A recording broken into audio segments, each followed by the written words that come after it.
we spoke about this a little bit when we did that podcast, I don't know, 6 months or so ago. Yeah.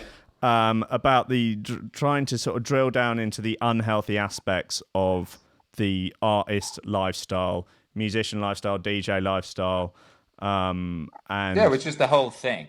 Yeah, that's the thing. The problem, which needs talking about, is the entire system, the entire construct is awash with danger, whether it is your physical health, your direct mental health. Obviously, these things are concerned. The situation, just being a DJ, for example, it's kind of, it's like, I saw someone talk about this with regards to comedians. You know, comedians often die very early, as Theo Von said, like dying in a pool of vomit at an early age. That's one of the comedians' go-to moves. And, you know, it's similar in musicians. You're working in a similar environment. You're in clubs all the time. Everyone's drunk. There's temptation at every corner. You're not seeing any daylight. You know, you're around absolute lunatics.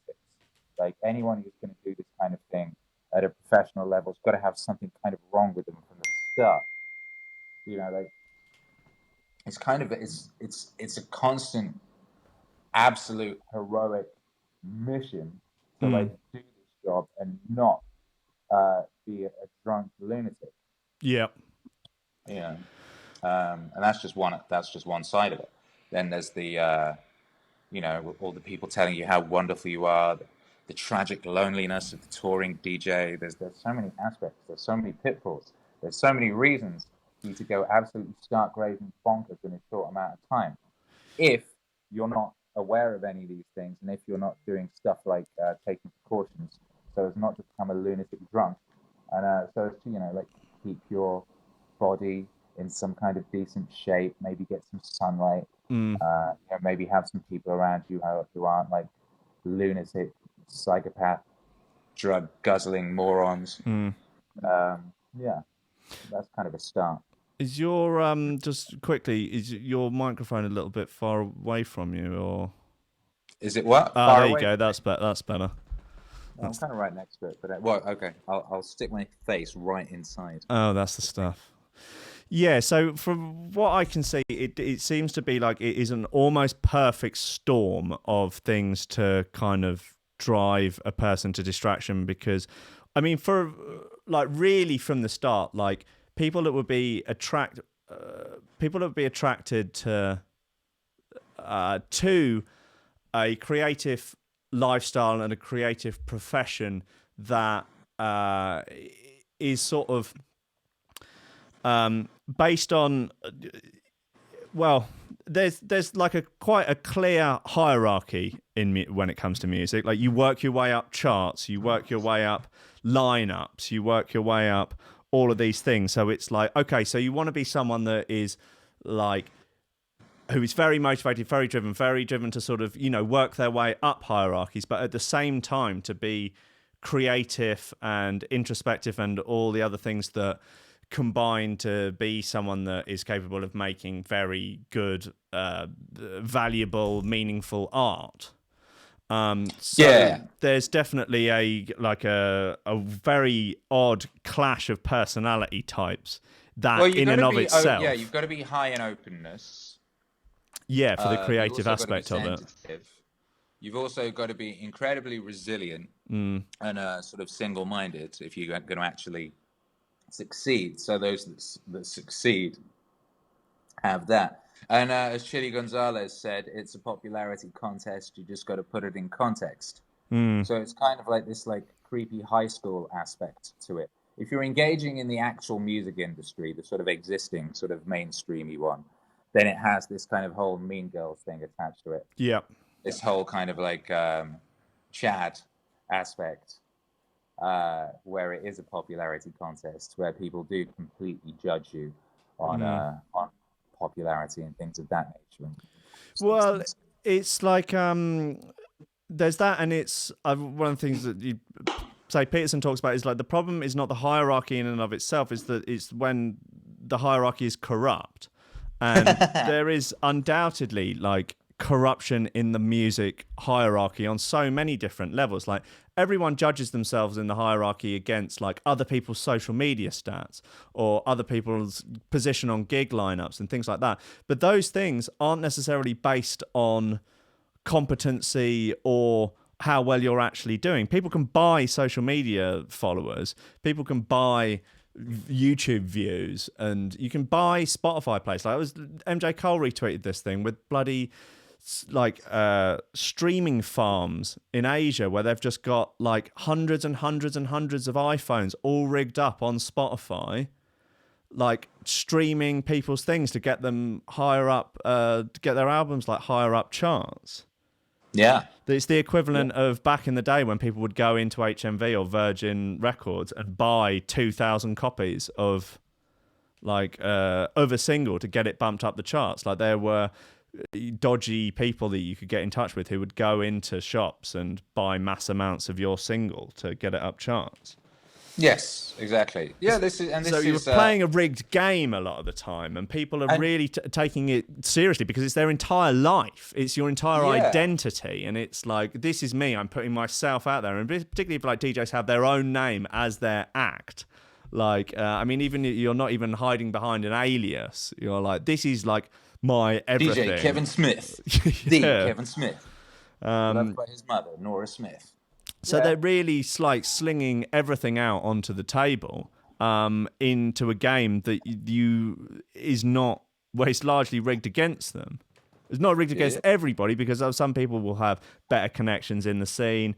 They will have, you know, they will be subverting the hierarchy themselves to climb further up it, rather than trying to play the game fairly by creating the best possible art and hoping that propels them up the ranks, as you should expect. Yeah, fucking hell, imagine that. Yeah, good luck. Imagine wandering around with those kind of foolish things rattling around your brain. Oh, Jesus, yeah.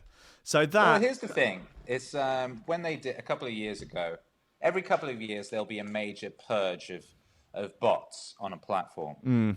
So Facebook will destroy a load of bots, or YouTube will destroy a load of bots, or whatever, and they'll remove a load of fake views. The people hit the hardest are always actually the biggest people. Yeah. When YouTube did it, the first major one about 3 years ago, Rihanna lost a third of her views. Yeah, Bieber lost some spectacular amount as well, didn't he? Yeah. You know, the biggest people, Katy Perry, Diddy, people like that, when they did that on Twitter, lost a third of their followers, this, that, and the other. So you realize, obviously, the game is completely rigged. The biggest people are doing the worst mafia practices, whether it's buying followers, whether it's paying for plays, paying for playlists, this, that, and the other. The biggest people are doing all that stuff. If you're going into this game and you're not engaging in that kind of warfare, then you're not playing on a level playing field, and you're not going to win on that level. It's just impossible. There are two solutions. One of them is to play the game. You can do it too. You can also buy 1 million followers, this, that, and the other. What the hell is that going to really do? It's kind of a stupid thing to do. You don't have real engagement. You don't know who the real fans are. You're not actually Diddy. You can't afford $1 million in fake plays, so you might lose that game. The other option is to not engage with that game and to create your own. So in the modern world, we have every option to create our own industries. We can create our own world. We can create our own scene. There's enough people. There's enough resources available to us. So it's a solution to this aspect of engaging in the music industry and being driven sick by it. One solution, which is the one I went for and you seem to have been doing, also is to create your own industry and create your own world. Yeah. And thus you don't have to engage with that one, certainly not as much. And so you can have your own, because it's this whole, like, what are you judging yourself? What are these metrics of success? Who are you judging yourself against? If you are comparing yourself to who someone else is today, rather than who you were yesterday, you're always going to lose because you're comparing yourself to a fiction of their own creation, rather than an actuality of your own knowing. It's again with like the social media aspect of it, you're comparing your bloopers reel, which is generally how most people see their own lives, to someone else's highlight reel, which is someone else's life on social media. Yeah, exactly. And it's never more. I mean, that is enough to cause huge amounts of anxiety in people that are not using their social media platforms as a promotional tool for their career. They're just going about their daily lives on social media. But then when you factor in, like, this is my career to make sure that everything is popping off and looking amazing on all the socials, and you're looking at everyone else doing exactly the same, it's then every aspect of your life, rather than say just your personal life, where you're sort of like, oh, I'm annoyed that so-and-so's holiday looks better than mine, or so-and-so's kids have achieved more than mine, or, you know, all of those, they look like they're going to more parties or cooler gigs than I am, where it's like, that person, I feel, is undeservedly getting those shows, or is undeservedly getting those plays, those, you know, the retweets, whatever. Like, they've got more followers. It's a slight on your career and your personal life in one swoop. And so, yeah. So when there's a rapper called I don't know. It's one of these ones I almost don't want to say his name. It's like when there's a school shooter, you shouldn't say their name in anywhere public because it will just give them a bit more fame. Yeah. And there's this SoundCloud rapper. God, right, and, yeah. He used to be.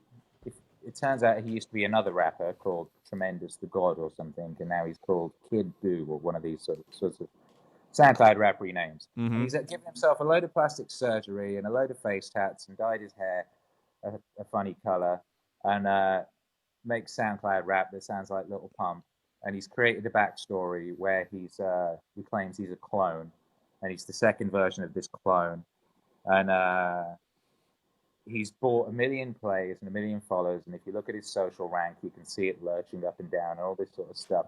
He's like the perfect sort of fake it till you make it contemporary creation of his own making. He sort of looked at all this. He's looked at all this stuff. He's gone, okay, he was like a conscious rapper, wasn't working out for him. He claims he's 23 and he's 32. Like, everything about his whole existence is a complete fabrication. But it's working for him. Even as people have been discovering that it's all a complete fabrication, that's only kind of made him bigger. That's only made it like more of a story. So he's an example of someone who's like looked around and he's, you know, comparing himself to everyone else and said, all right, well, you know, being a conscious rapper and sort of like all that stuff wasn't working. What is working is this. I'm going to do this to the most ridiculous degree. I'm going to buy 1 million plays, 1 million fans. He's then you know, buying collaborations with people who aren't on his level, so it makes him look hotter in their eyes. He's doing everything. Where's he getting the money from? Well, that's the question.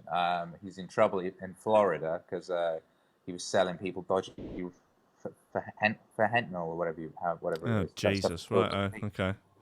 Well, yeah, he's playing by different rules then if he's funding it all by selling drugs. Yeah, but this is what happens though. This is what happens. So he's decided to play the game according to all the rules that are currently in play. It's like, well, these people are big and they're not necessarily as like lyrical miracle talented. All right, so I'm going to use one syllable. I'm going to rap in one syllable. And these people, like, you know, they're all the people who are doing big have got red hair, so I'm going to have red hair. And all the people who are doing big kind of look like a weird kind of like sort of half ethnicity. So I'm gonna get plastic surgery and dye my skin lighter so I look like that, and all this type of stuff. Jesus. So that's what he's doing. Right. And obviously that's a stupid thing to do. Yeah. Well, I guess it's one way to go about it, isn't it? The future is not awash with joy. Yeah. You know. I don't know if it's a sustainable model. Oh my God! Here's another one. There's what's his name? Boonk. Don't know. Boonk? He's on, you know, he like rolled up on Adam 22's No Jumper stream just off his face. Like, this guy's about to die. This is a guy who lived by the social media, died by the social media. He just, like, to get ever bigger on Instagram, he kept doing ever more ridiculous stunts, getting ever more face tats to the point you can't see his face anymore.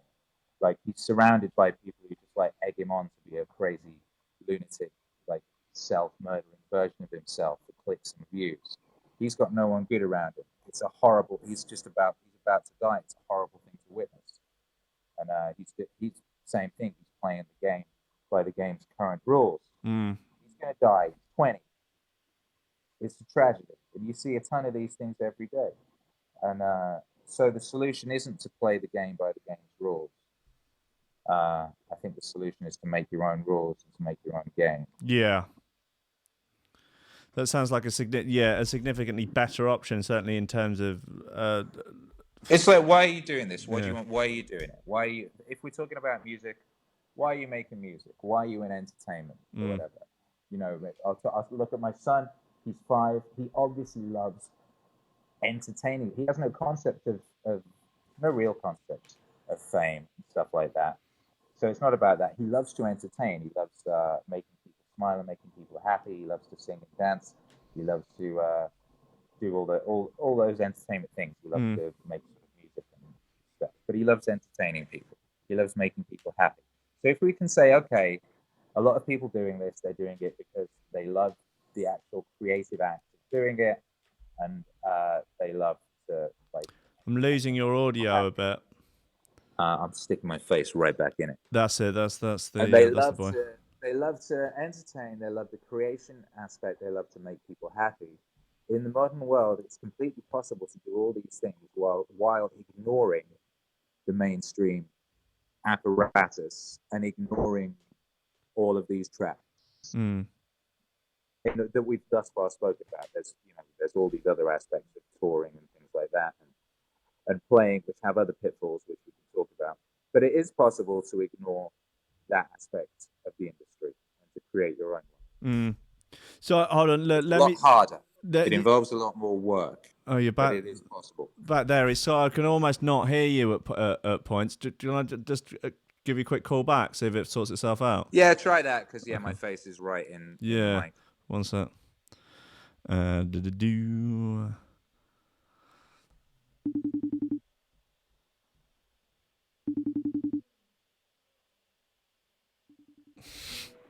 Yo. Yeah. Okay, that sounds a lot better. Okay. Yeah, nice, crisp and clear. Just turn it off and on again. Yeah, just turn it off and on again.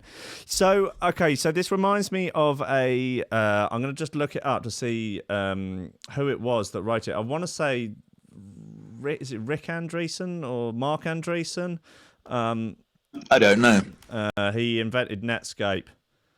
Okay, what a G. No, it wasn't. It was Kevin Kelly from Wired. Okay. He wrote an article called 1,000 True Fans. Oh, yeah, the classic. Yeah, so people like Tim Ferriss and so on are always on about it. It's a very clever thing where it's about cultivating a small but dedicated fan base that, if you had 1,000 fans and you could get them, each one of them to, buy $10 worth of your stuff a year, then you've got a yearly income of $10,000. If you can get them to spend $100 a year on your work, then you have $100,000 a year. And people are trying to we need, I need a million fans on social media. I need I need I need to be selling fucking huge quantities of things. But there are people out there that are cultivating really great communities of fans, or it almost feel like fans at certain points. Fans are not necessarily the right term to use, but followers, or I don't know, they're leading a squad, a crew of like-minded people that are into their art, that are into what they're doing, or into what they're saying. But it doesn't have to be huge amounts. Man. It's worlds. Everyone's creating. It's creating worlds. You're creating a world. Yeah. Right, so it's and that there's a community aspect of that or whatever. Think of it it's you want to, if you want to be a part of a thing, you want to be around like-minded people, you want to be able to be yourself without fear of without shame or people being horrible to you or whatever. Right, you find a world. Someone's created a world. You find a tribe, really, don't you? That resonates with you. Yeah, and you can do that online, because online is this infinite space. So there's infinite room for infinite worlds, and the worlds can be vast, and the worlds can incorporate whatever it is you want, whatever you're into. They can incorporate whatever philosophy, whatever look, whatever aesthetic, whatever it is. There's room for an infinite multiverse of worlds for you to take part in and for you to sort of join and find a place in. And that's what smarter people are. That's what people are doing. That's what we're doing. That's what I'm doing. And when you try and just be a part of the existing world, which is an ugly, cold, dull, exploitative horror show of a planet, you have no control over it. Yeah, it's like trying to be a part of like the Matrix world when you could just go create your own one. You know, and you can just create a beautiful Rick and Morty, glorious alternative dimension of your choosing, and have nothing to do with the horror show of the existing one. Yeah, so this is the thing. Like, I think people need to feel. I mean, from my own perspective, certainly need to feel like they are in control of their destiny somewhat. And if you're part of a scene you didn't create, or I mean, scenes are a weird thing, or a genre that genres can die almost overnight, and then people know that, and that plays on people's minds. Like, oh shit, what if, drum and bass dies tomorrow somehow, and something comes along and like drum and bass will never lives. die. Yeah, no, it's only hardcore. I'm afraid that hardcore is the only thing that will never die. But yeah, I mean, like look at the dubstep people. All those people who invested everything into being the dubstep person. And what does that mean in 2019? Yeah, I mean, a genre is a dangerous thing, and a scene is a dangerous thing. It's a dangerous thing to lock yourself into anything. And the thing itself can switch, and then you're like, oh, this wasn't the thing, but you're of the thing, and you've told everyone you're of the thing, and that's supposedly your world. Yeah. Going into anyone else's world is always a fool's errand. Groucho Marx and his whole thing about not wanting to be part of a club that would let him in is consistently useful a thing to refer to. You don't want to be part of the scene. You don't want to be anything. You don't want to be a thing that can be defined and written on paper. Because then you're stuck, and then you're a prisoner. Then you've sold out your sovereignty and your freedom. You know. Yeah, then you have to go along with other people's rules, and the other people. You're at their mercy, indeed. Yeah, and it's like you're not. Well, yes, you're at the mercy of a game that is rigged against you. It's not like it's that everyone's in on it. Like this is something that has happened sort of by itself. There's lots and lots of people fractioned around that are all basically trying to subvert the rules to climb up the ladder, because that's just become the way you have to play the game to really climb that hierarchy. So it's not like there's some sort of evil dance music Illuminati. There might be. It's probably the Trance family, but. It's by creating your own world, your own tribe, therefore you can have dominion. You can have control over your own where you take your life. You have the agency that people need. It can be a true expression of what you really are. Yeah. You're going to have to compromise. If you're getting into someone else's scene, you're going to have to compromise. Yeah. You're going to have to compromise what you believe, because some people might not want to hear that. And if you say what you truly believe, they might ostracize you and shun you. You're going to have to compromise what you really want to do creatively, because you're going to have to fit into some rules of someone else's creation. All of these things you can avoid by making your own world. Yeah, I think that's such an enormous part of it, and also because then you can actually build a community, and I think lack of community is one of the other huge aspects to it. Like you, so apart from like lack of physical health, lack of sleep, lack of light, lack of decent diet, lack of exercise, lack of like community is huge. Like people are, there needs to be more talk about mental health within the dance community. What fucking community? Like, it's not like we all meet up for lunch like every day or something. Like, these are tiny little fractured pockets of people. Like, there's no coherent group. There's no voice for the this dance isn't Mods community. And Rockers. This is, It's well, it not isn't Mods and even. Rockers. It's not a thing where you go, oh, that guy's wearing that jacket. He's like me. Yeah, or even like within within genres, like then there's splinter genres and things, and it's not like no one hangs out together. Well, like few people hang out together, like that happen to be friends anyway. But there's no like meetups that aren't people playing gigs together, and if you're at backstage at a gig, the last thing you want to be talking about, drunk in front of the promoter, is how you feel isolated as an artist. Like, it's just not going to happen. Like, when are people supposed to be having these conversations that we've all got to talk about? Like, you can talk to your friends, you can talk to your families and stuff, but a lot of the time they don't really understand. And DJing looks like the best fucking job in the world.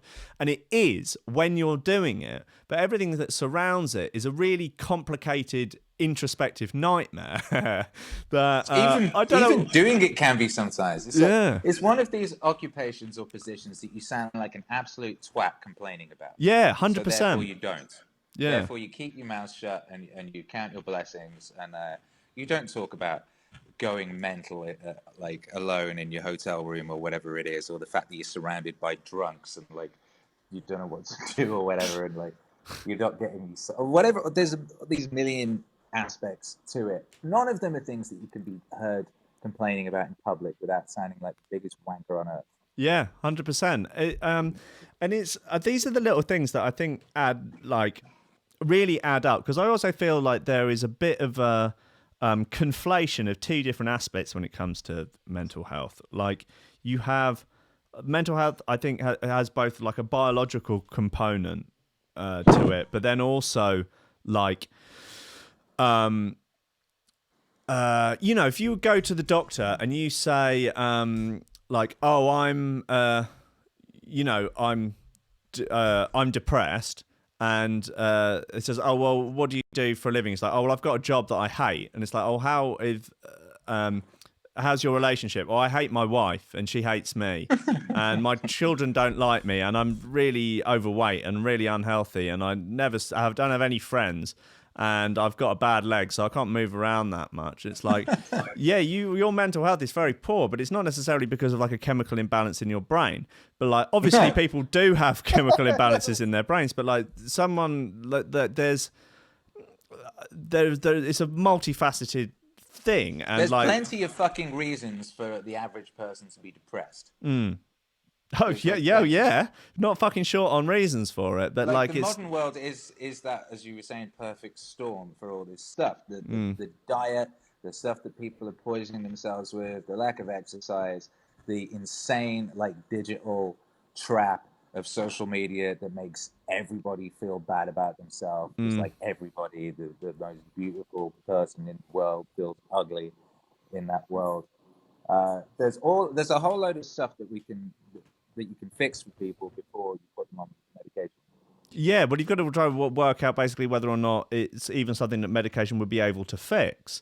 Like, and medication isn't necessarily going to be able to fix someone's relationship with their wife, or fix like or fix the fact that they sit around eating crap all day every day and then feel like crap. Yeah, 100%. Every new day they wake up feeling like crap as a result. Yeah, they go to bed feeling like crap. So, like, if you take, appalling. They're embarrassed to look in a mirror because their skin is a disgusting minefield. Well, yeah, it would be like it's.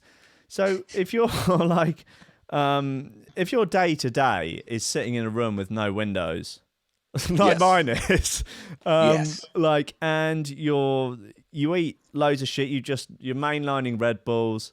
You're smoking loads. Maybe you're smoking loads of weed as well. I'm not saying that weed is in and of itself bad for you. It's all about how you use stuff. And you don't do any exercise, and you don't see anybody, and you spend hours and hours and hours on your own.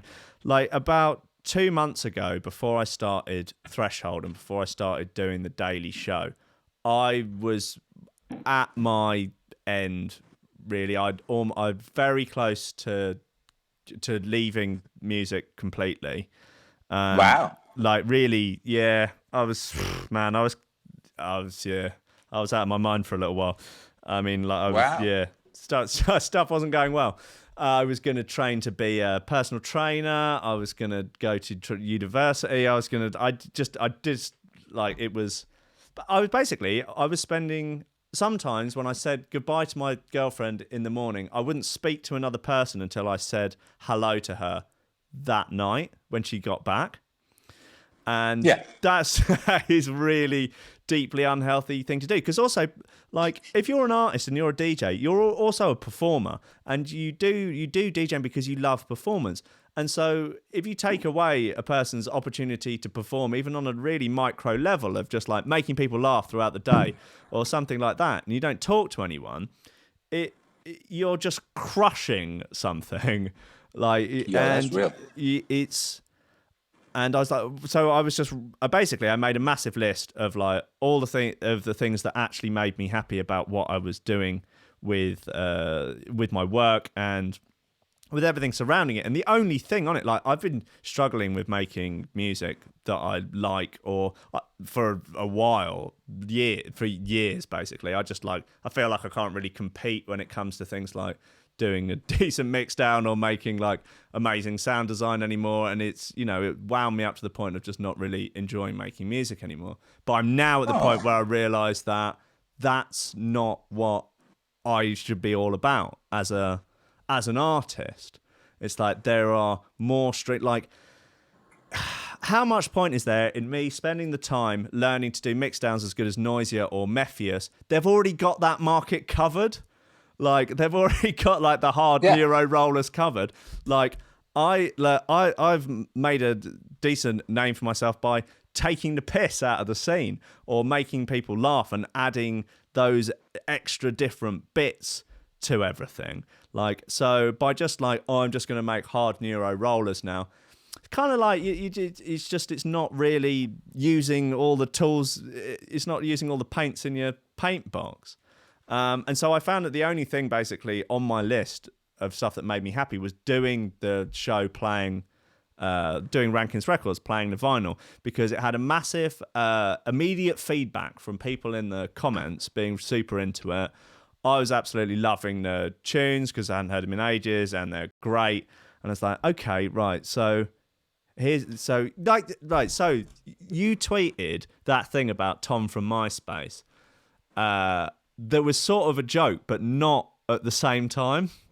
Where it was a picture of Tom from MySpace, and it was like, oh, Tom from he sweet smiling Tom. Yeah, he never messed up a timeline or sold your data or all of this thing, and that went like outrageously viral. Like, literally everyone in the world retweeted that, and it really just like it was showing off the true power of nostalgia. Yes. And so that is what I sort of began to cultivate with Rankin's Records and realised, wow, nostalgia is a super powerful thing. And that bloody invigorated my love for drum and bass and for the performance aspect of it and the comedy stuff that I was doing. It's like, okay, right, let's put this into one package. What can we do? Fuck it, I'll start an online radio station. And it's like, right, okay, so we've got to then... I'll just do a show every morning, and I'll do it for a month and see whether or not it goes well. And it has gone well, and it's cultivating a group of people. It's cultivating crew.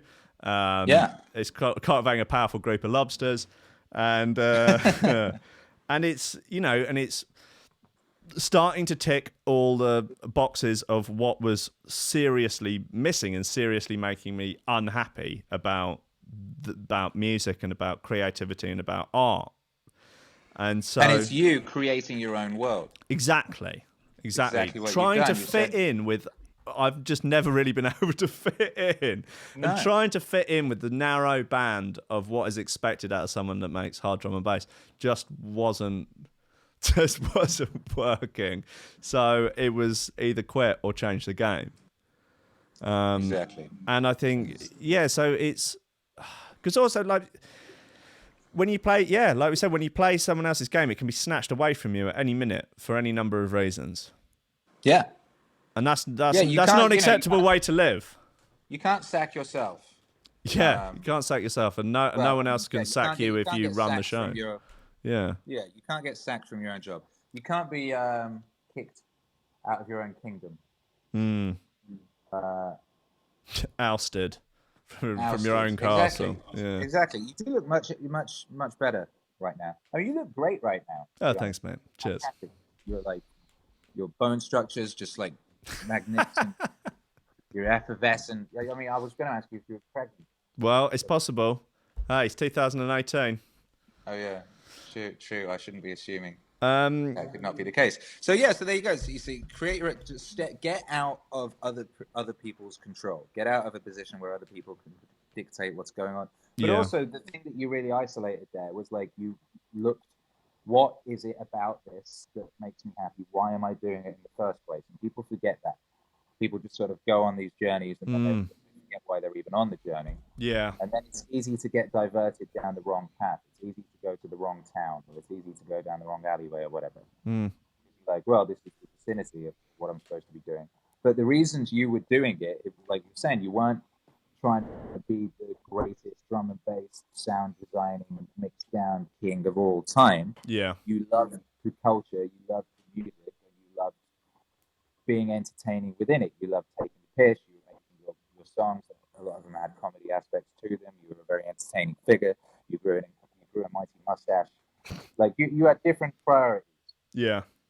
And like, you know, and as you get further and deeper into the industry, you start assimilating more of that if you're not paying attention.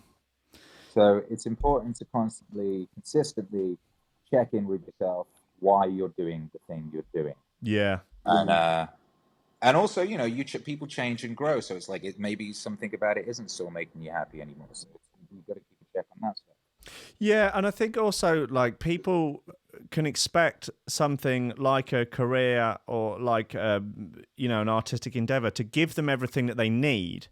Yes. And like that's foolish too. Yeah, and it's foolish to do that. It's only one part of life. Yeah, and this is something that people will do in relationships, which is to expect that their partner is to give them absolutely everything that they need. But no, your romantic partner is, you know, will give you probably the majority of your sort of emotional nourishment, emotional sustenance. But you also have friends. Like if you're a dude, you've got your dude friends that, you know, you tell crude jokes with and do, you know, dude stuff.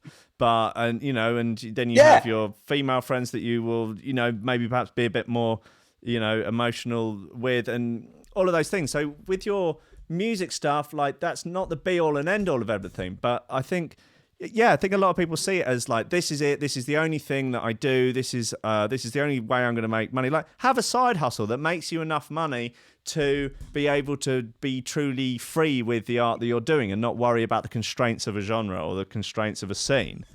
Again, this is all stuff that's now completely like possible and executable in the modern world because we have the internet. There aren't really any excuses anymore. It's like there are lots of ways for you to make money. There are lots of ways for you to reach the people you might want to reach. There's lots of ways for you to exist uncompromisingly. Like, you don't have to go and suck a dick. Yeah. You don't have to do that. Back in the day, maybe you did. Back in the day, maybe like Prince had to go suck a dick and get, like, you know, there was that war with Prince and Michael Jackson. And the reason there was the war was because there was only 12 Rolling Stone covers a year. And only one of those was going to go to a black guy. So, like, Michael Jackson was really pissed off when Prince came along. He's like, that motherfucker might take one of my slots. Really? And this is like one of the biggest guys on earth. Jesus. And we don't have to worry about that sort of stuff anymore. Yeah. There's an infinite contemporary equivalents of Rolling Stone covers now. You can be young lady, you can be an unknown to most people. He's a Swedish rapper. Most people don't know who he is, but anything he releases instantly gets like 1 million views, and he can tour the world and make the weirdest sounding music and not have to compromise to any kind of idea of what's expected from an artist or what's expected from a rap song. Yeah. He's created his own world, and that world will exist for as long as he wants it to exist. As long as he's, you know, consistent and true to the community he's created. And that doesn't mean he has to be a slave to them, and it means doesn't mean he has to do exactly what they want or whatever, so long as he's honest and consistent, which he has been. That's it. it's being upfront and honest with your community and with your tribe. That Yes. People like. Yeah, everyone online, they're trying to make themselves out to be these infallible, like invincible forces that are, just, hammering away and are unfazed by anything. Like, whereas everyone's just, deeply flawed, fallible human beings, and That's relatable. The other thing that you're very smart on this. You're very good at observing meme culture, and you were saying, you'd notice the power of nostalgia. The other thing that the other main driving force in things that are becoming popular online right now is basically relatability. Yeah. Right. Like the most popular memes are essentially memes that like, oh yeah, I relate to this. Here's the thing I relate to. The people who are getting big are people who have stories that are relatable. Yeah. They're people who are going online and they have a story and they tell that story over and over and over and over and over.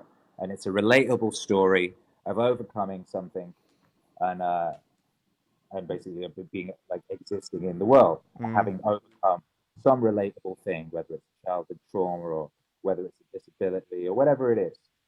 So it's like the old model in which it's like you pretended to be an infallible god, and there was only room for 12 of you.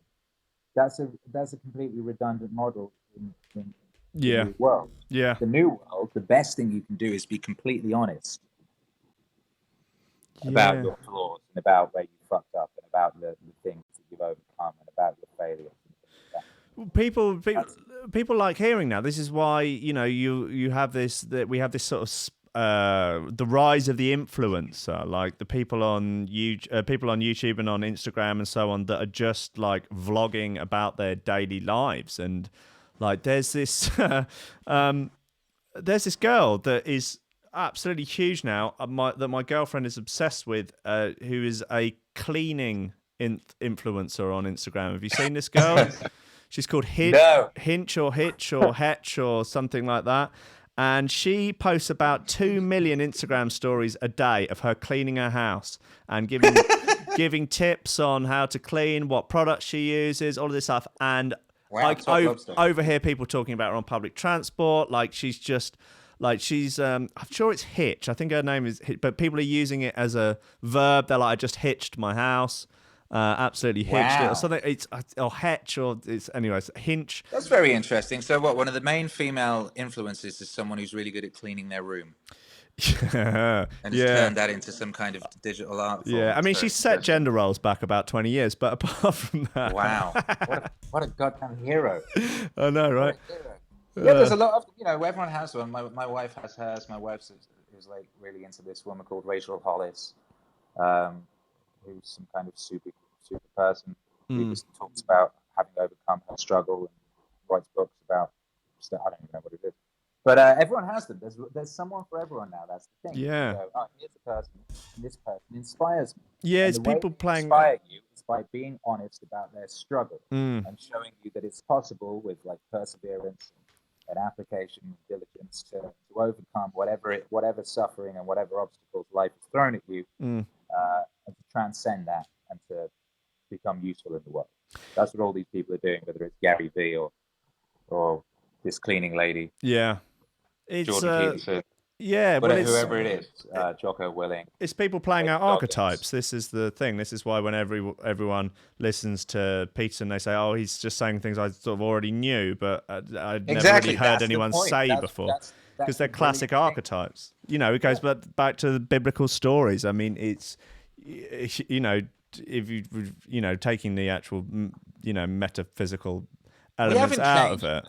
We haven't changed very much in 2,000 years. I'm currently reading a lot of Marcus Aurelius, who wrote his book Meditations 2,000 years ago. Yeah. Which is basically like a lot of tweets. It's just loads of motivational tweets. You can imagine his Instagram back in the day. It's just loads of like scenes of beaches with with motivational quotes on. He was the original influencer. Yeah, he was. But he had a huge booty. Any one of these and repurpose them, or just like put them out and they just sound like a contemporary motivational tweet. And Yeah. everything in it is completely applicable to now, and it was written 2,000 years ago. Mm. There's a whole section on like the difficulty of getting out of bed. Like this, you know, it's like we haven't really changed much in 2,000 years on a fundamental level. So anything archetypical is going to win, and it's going to speak to us. Yeah. It doesn't matter that we've got iPhones, but we're still monkeys with iPhones. Yeah. And we've got thumbs, and we're going to Mars. But like, not much has changed. Yeah. And people who understand that and are honest and speak on an honest and an archetypical level as well. And people who stay out of other people's traps and other people's games. Yeah. It's the sort of the archetype of the prodigal son playing out, whereby, you know, you are one thing, you try to be something else, you end up coming back to where you were. It's always, man. Always. And, you know, you're supposed to be richer for the experience. But yeah, it's finding who you are, and if you end up getting wrapped up in what you think other people's what you think other people want you to be, what you think you should be for them. Like, should I be making this sort of music because I think that's going to make me money? I think that's going to make me bills. It's wrapping up creativity and earning a living. It's goddamn capitalism. It's let's come on. Where's this sci-fi futuristic luxury communism where we've all got robots to do all our work for us, and we can, I don't know, just have sex over the internet? No, but until then, it's that's death. By the way, that whole thing is death. Oh yeah, but death. Once you remove any kind of struggle, then God, can you imagine? It would be, that would be ridiculous. But so it's a nightmare. I mean, that's everything that Orwell and all those guys wrote about. That's all of those like terrifying dystopian novels of the early 20th century are about that. Yeah, it's one of the things that's something we want to avoid. One of the things that I've thought about and seen, and I definitely played this out for a long time myself, and I've recently come to terms with being okay with it, which is that when you get to when you become an artist and you get a fan base and stuff, and you get the fear of what would happen if it was all taken away. And you're like, oh God, so this is something that I certainly started thinking about after sort of dubstep nosedived. And I'd sort of gone back to drum and bass at that point because I'd stopped enjoying making dubstep and went back to what I was into originally. But it was like, oh God, what? Like, there's some people must have to go out and get normal jobs, quote unquote normal jobs. And like, oh God, imagine if I had to go back to working in a call center. That would be the worst thing I could ever imagine. Like, I've worked in like 15 different call centers in my life. I've done every shit job there is until I was able to make a living out of music. But like the idea, oh God, having to go back to those jobs, and then people would be like, oh, didn't you used to make music? Didn't you used to be this person? And like the shame, the horror, like that constantly tormenting you, like a devil on your shoulder, like clawing away at your neck. But like, that's fucking bullshit. Like the idea that you're in some way above a different job, or like if I suddenly, I don't know, for whatever reason, had the rug pulled out from under. Let's say I'll go deaf. Let's say I thought, a firework exploded next to my head, blew both my ears out. I'm deaf. So I don't know. I can't make a living. Blah blah blah. I end up like, okay, I'm going to go and wash pots in a kitchen. Like, that's okay. I'm not above washing pots in a kitchen. I'm not above doing a minimum wage job. I will do that minimum wage job for the minimum amount of time it takes for me to get up the next ladder to the next position, which is not minimum wage anymore. And you work your way up from there. You are not you're not above. Well, what anything. It is, it's that thing of worrying about other people's opinions. It's got nothing to do with yourself. Like all of those fears, like the main fear is, what will other people think? I had this. I was signed to Interscope. I was the first British rapper signed to Interscope Records. Interscope is a massive label. And then made this album for them, and then they said they weren't going to put it out. They didn't like the lyrical content. And I had this, I've been in like all these British magazines all written about it, and I've been in my local paper, and I've been in like Enemy and all these things, and it's something like, oh god, all these people who don't like me are gonna like find out, and they're gonna laugh at me. And everyone who thought I was good is gonna be disappointed, and I've let down everybody, and all this type, all these horrors go through you. And then you're like, oh, hang on, all of this stuff is to do with what other people think. Yeah. All of it, like, or what you think other people are going to think. Most people are too busy thinking about what they think other people are going to think about them. Yeah, and yeah, exactly. They would think about it for 3 seconds. That's the thing you realize is like, you are the center of your own movie, and so is everybody else. So therefore, you know, doesn't matter. You're deeply unimportant to most people. Yeah. So you really should, like, their opinion of you really shouldn't affect you at all, because it's not affecting them. They don't really care. They might think about you for 3 seconds, even if they do think about you negatively. It's fucking 3 seconds. Then they're back to worrying about like themselves.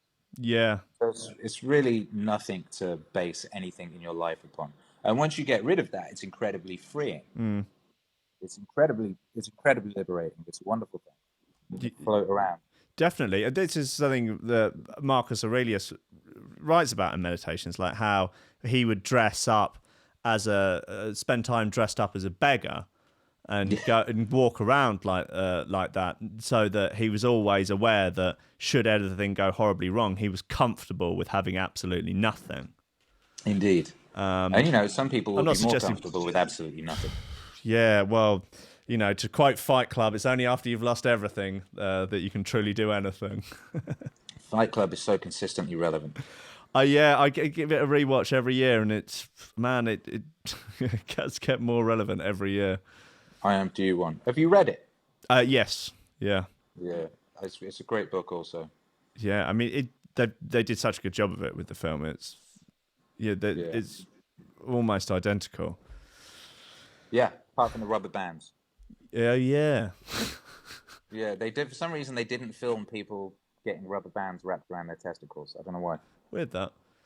Yeah. So, I mean, it also, yeah, aside from just the mental sort of community, but yeah, don't expect that music and dance music and drum and bass or EDM or whatever bit of it is suddenly going to, like, because we're all having this mental health conversation, that it's suddenly going to spawn a community like that will fulfill your needs as an artist, as a human, like will fulfill the social aspects of your life that need to be filled. Like, you might need to find that that community somewhere else. Like, exactly. This is what you were talking about earlier. Yeah, like you might need to find it in a sports team or a martial art or well, you did jiu-jitsu, didn't you? Yeah, and if I do jiu-jitsu every lunch, and not only am I absolutely exhausted, but like, secondly, I have really, really intense human contact. Like, it doesn't get any more intense than wrestling someone on the ground. And as much as it's combat that you're going against them, like the feeling of sort of together after that, like, you know, everyone shakes hands and hugs each other and is very nice about it when you're trying to strangle each other unconscious. Like, it's you know, humans need to be played with. They need to be touched and roughed up, and, you know, to the point, just before the point of something going wrong. It's like what you have to do with children. Understand with children. Yeah. We kind of get that children need that, although increasingly children are being told that that's toxic or whatever. That's a disaster. Everybody needs that. Yeah. Yeah, 100%. And contact when you get to 14 years old or something. Yeah, because it's weird. Why would you want anyone touching you? It's like, well, yeah. Also, it's like, oh no, we're going to leave the point that people touch you to when someone's trying to do something bad to you. We'll make sure that there's nothing in between. Yeah. Like, no, that's a disaster as well. But like, yeah, so your community it doesn't. I mean, I think most people will find it hard to get community out of electronic music, particularly as a solo artist. Like, it's when you do have to Well, spend here's the so much thing. time I on was your thinking own. about this the other day because I was DJing, and before I DJed, there were some bands on, and there was a band from Paris. I can't remember what they're called. Vogue loves them. They were dreadful. But I was like, oh, look, it's a proper band. You rarely see them. Because they were a proper band because they all had the same hair color. They were all kind of dressed the same. And Oh, they had this like shared aesthetic. And it made me realize how rarely you see that these days. mm, It used to be that people would get into music partly to join a band, to join a little mini gang, a little tribe. yeah. Uh, but nowadays, now the whole band thing is a lot less prevalent. Now, you can make a wonderful sounding record on your laptop in your bedroom, aged 8 years old. Suddenly, you're not joining bands anymore, but people are joining so-called scenes. But the scene Mm, is too big for that band camaraderie to exist. It's impossible. You can't deal with like that. You can't have that many people involved in the thing and it have any kind of consistency on that level. So people miss that, and they go looking for it and they don't find it, and then they get sad.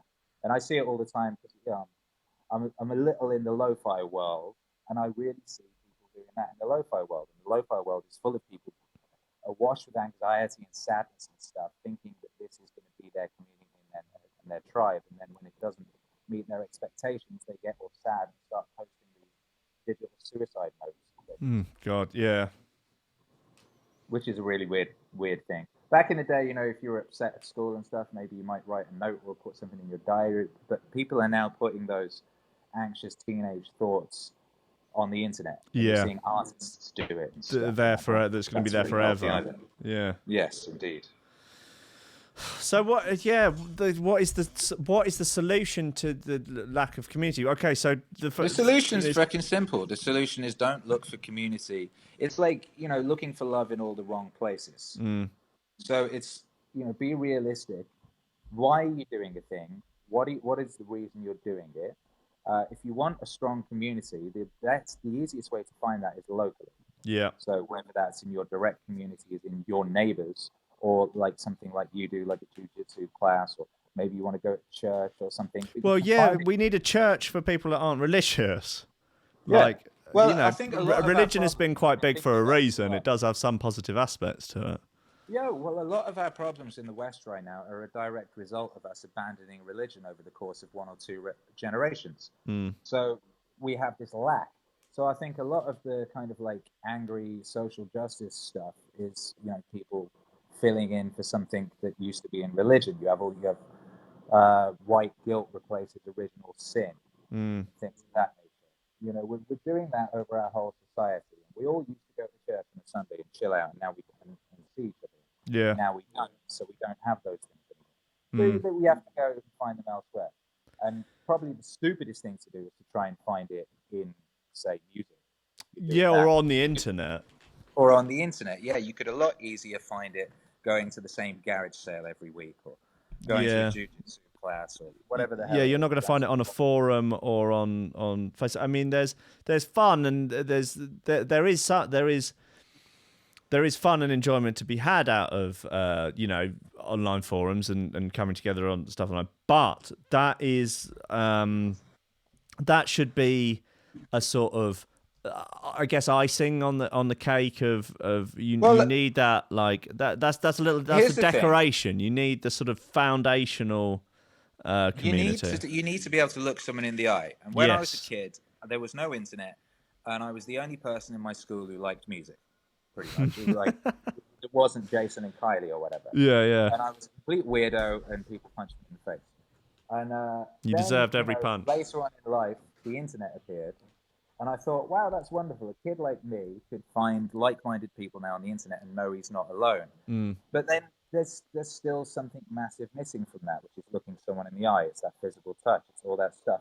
So I think one thing that we need to keep in mind, and I've been thinking about this, is as we build our own worlds, we need to, wherever we can, try and put in physical aspects to that, whether that's meetups, whether that's gigs, wherever we can do that. I had a recent instance, someone was telling me they were at Politicon. Someone I work with went to Politicon and saw a bunch of different people in Meaning Wave shirts, which is my thing.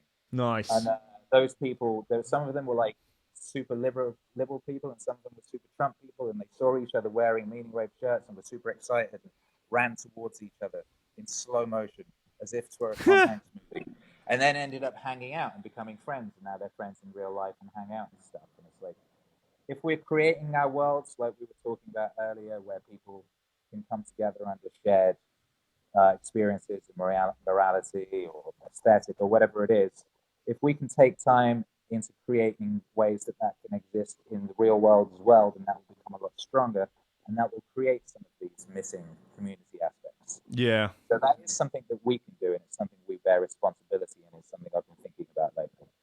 But also look to your locality.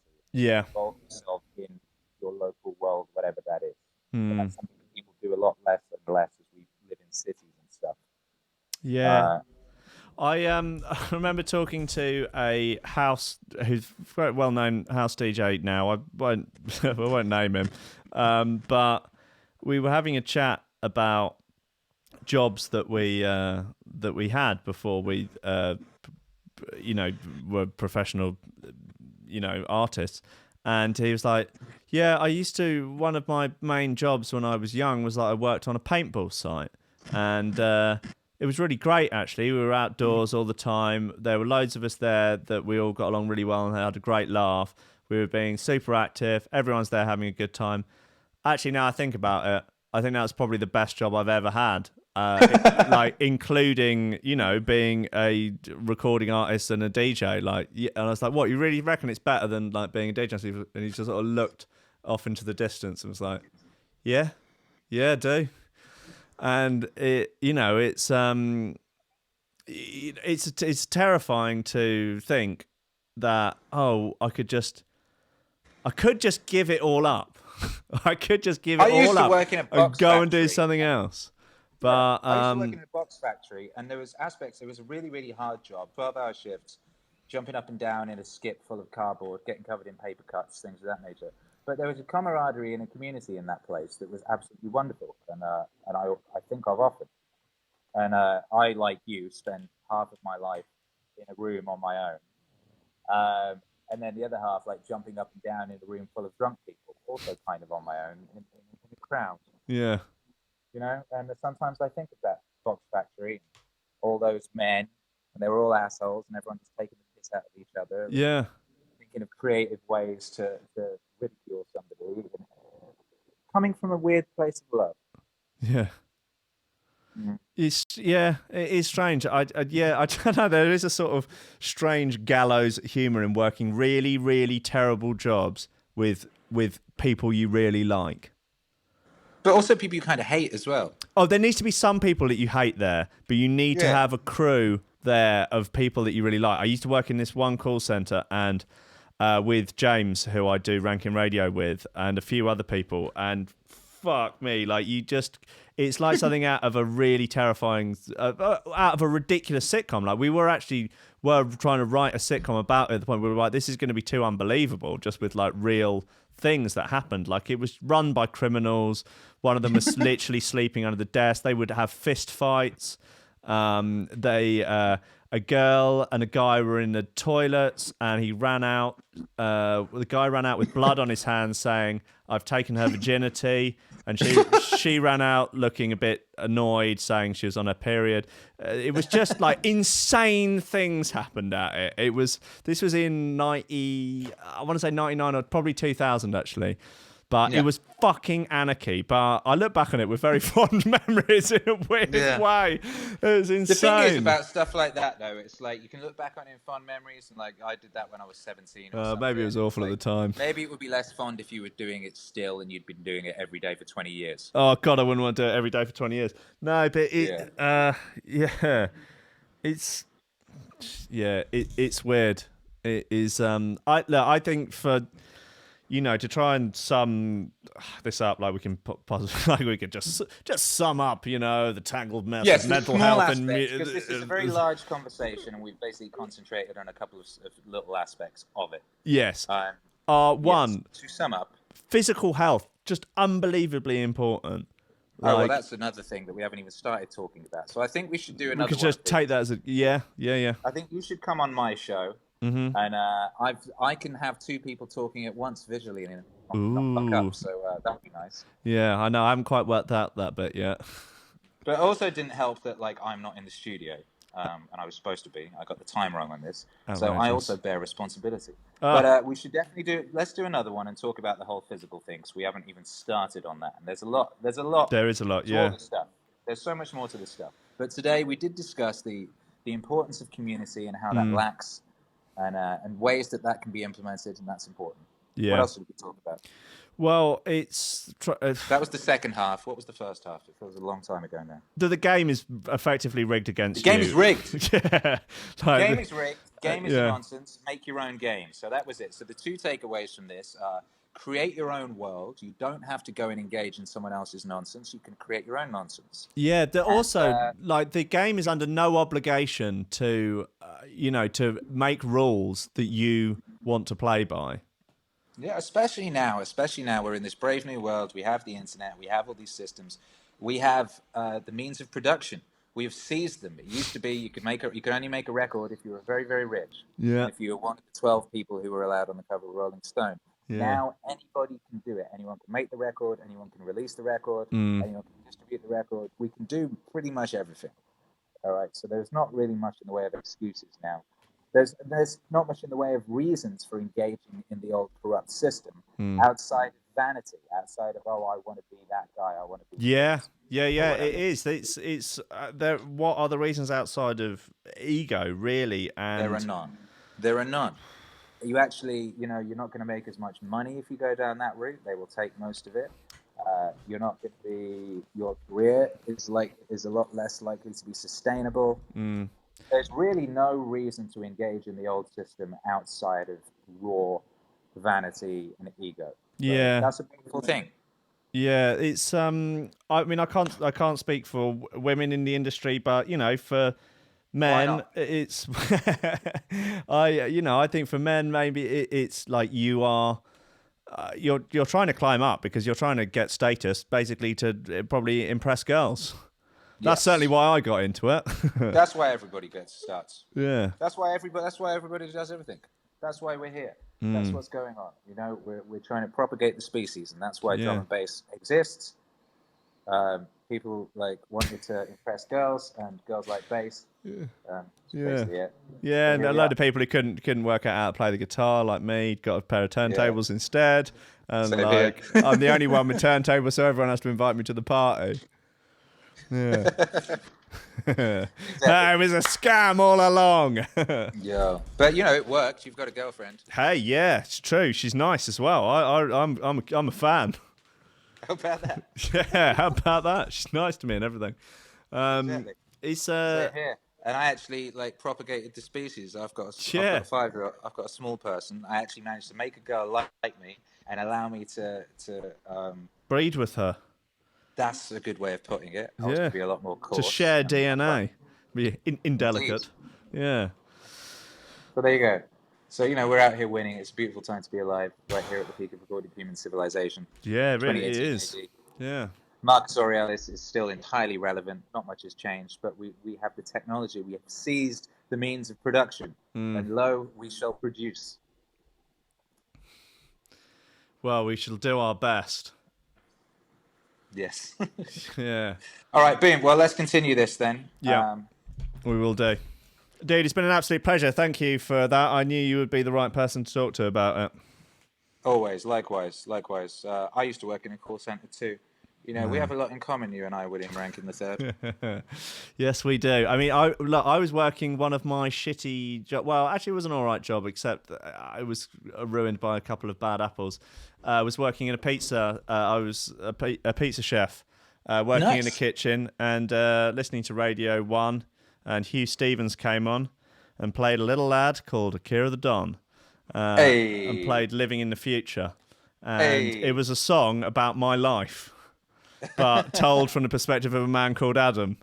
And it's like, hold on a second. I lived my whole life on a computer using SoundForge, Fruity Loops and Acid. What else is going on? This is my life. Yeah, and like we were talking about earlier, there is the power of relatability. These are the two nuclear weaponizable human emotions that are at play right now in the culture. That is nostalgia and relatability. Hashtag relatable content. Yes. Yes, Exactly. indeed. And you're making some wonderfully relatable content, particularly to people who like to double drop the 9. Yeah, and who doesn't? I think we need more double dropping of the line and less toxic tribal internet behaviour. That's right. If we could all just double drop the 9 together, the world would be saved. Yeah, with all our hands, like the scene out of Ghost, where on the potter's wheel, but with the entire world all stood behind each other with their hands over the top of 2 enormous turntables. Okay, Rankin's lost his mind. Okay. Yo, that's a beautiful image. I think we need to get someone to create that as like some kind of 3D GIF. Yeah. Ooh, yeah, that's the augmented reality we need. Yeah. So look, we're getting into the good stuff now. We're an hour in. What's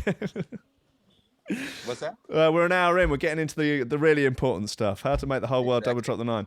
Right, dude, thank you so much. I need to get my ass down to the studio. Do it. Hercules has now stopped being able to be quiet.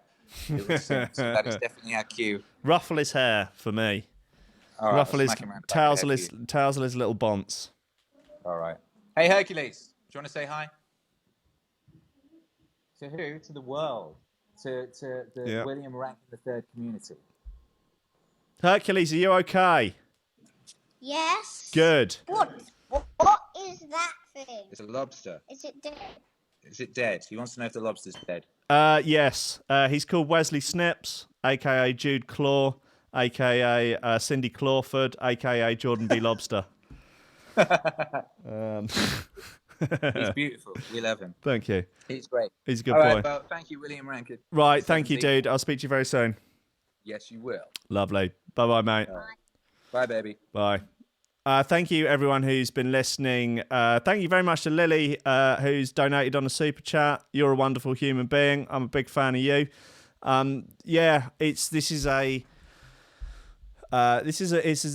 We're living in confusing and interesting and also wonderful times. Like we are in the peak of human civilization. Every day we pull 250,000 people out of extreme poverty.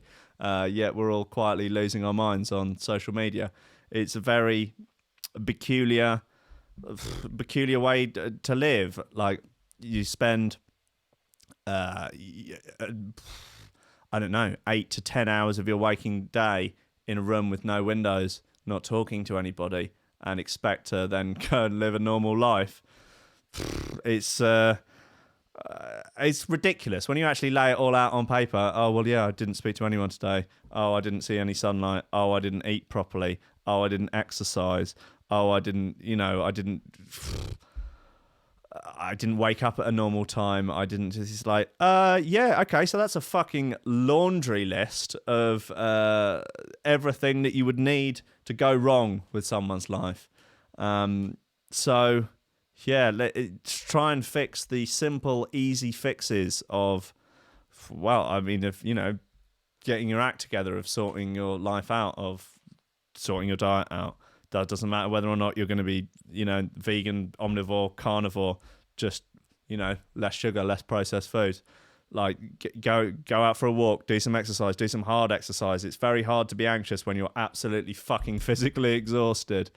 And and work out how you're going to cultivate your community, a community in real life, whether or not, and except that maybe you can't cultivate your community within your music scene, but that can be okay because you can cultivate your community elsewhere, but just as long as you do.